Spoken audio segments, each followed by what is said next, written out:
the owners and Manfred are likely going to pursue a salary cap, which has always been an absolute no-go zone for the Players Association forever. And I guess Manfred has been doing the rounds, like I guess he's want to do. Like I guess he goes to every clubhouse maybe halfway through the year around the All-Star break, has a little check-in. And according to Jeff Passan of ESPN and others, he was in New York, and I'm sure he was talking to the Yankees and he was talking to the Phillies. And he was talking about the idea of a salary cap. And I guess Bryce Harper jumped up, got right in his face, and said, if you're going to talk about a salary cap, get the hell out of our clubhouse. And basically kicked them out of the clubhouse. Well, and I think actually Rob went back at him and said, I'm not going to get the blank out of here. And they continued the discussion. Which is great. Sounds the nose great. to nose. It's like a manager and umpire, commissioner and a superstar.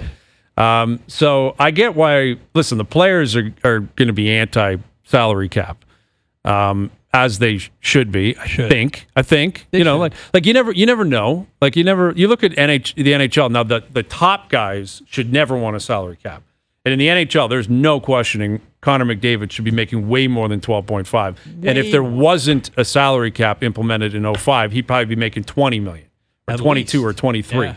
But I would argue the middle of the pack guys and the lower end guys, they have benefited from a salary cap. Putting a floor in has forced a lot of teams to spend money on guys that should not be making $3 million a year or $4 million or $5 million. But still, that's just based on my analysis of how they play compared to the superstars. So you're anti-labor?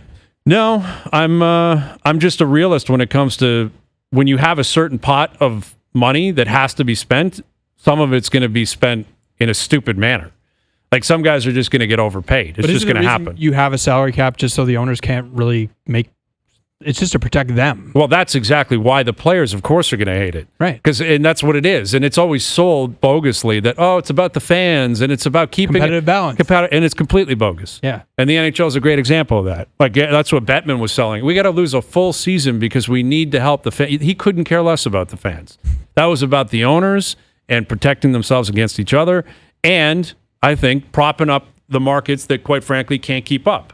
And that's why I've always hated the hard salary cap, because it was more about the Arizonas and the Floridas, ironically enough, although now they're taking full advantage of it, as opposed to the Torontos and the New Yorks and the Montreals and the Bostons.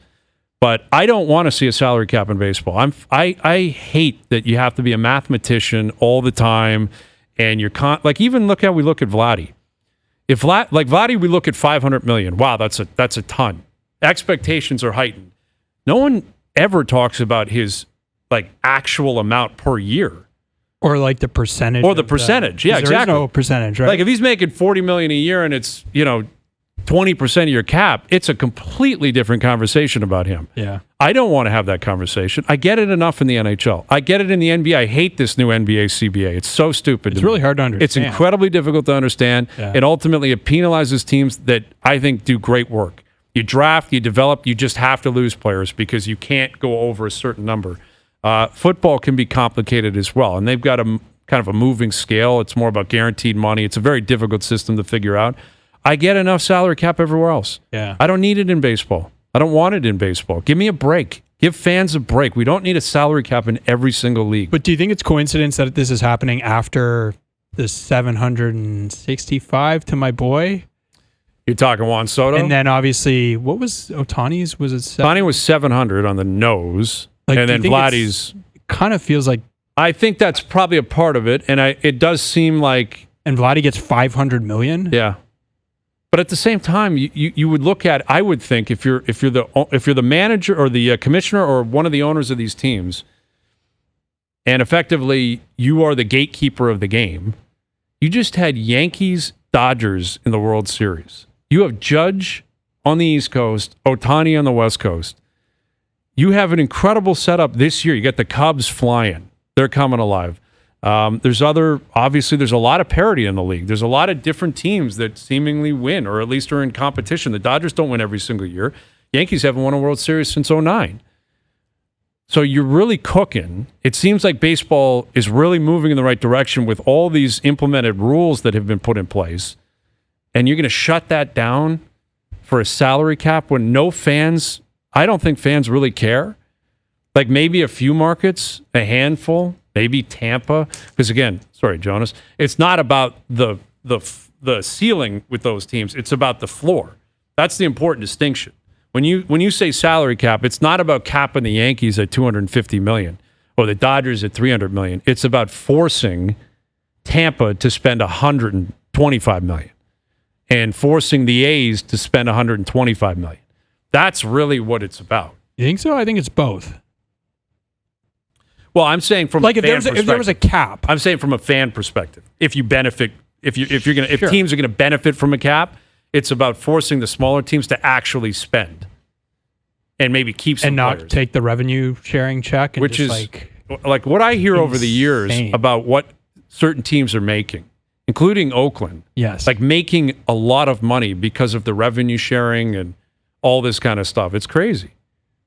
But then they don't reinvest. Pretty smart as a business. I guess it's not. But you don't reinvest. You're never any good. And sucks. And you're leaving. And I guess maybe you'll invest once you get to Vegas. But yeah, I have no interest in it. I am pro Bryce Harper on probably this. It would lead to a shutdown of some kind, right? Most certainly it would. Now, how long it'll last, that's always the question. And that's what ultimately sucks. Again, if you're a fan, things are cooking here. Everything's moving in the right direction. Baseball's hot again. You got all these new rules. You got all these superstars in big markets. And you're going to shut it down for a salary cap. And what if it does cost you a year? It very well could. It cost the NHL one. Why would baseball be any different? I guess because you think in the long run it doesn't really matter. We don't talk about the lockout in, was it 12-13? Yeah. Well, 20 years ago was the original one. Right. And then that implemented the salary cap. Oh, yeah, that's right. In 12-13, there was another one, shortened season. They only played 48 games. Right. But we don't talk about that anymore. No, you're right. People forget. But the Baseball Players Association historically has always been the strongest. Always the strongest. Always. Not like the NFLPA? Always the weakest. Generally going to peeler joints and spending money, doing silly stuff.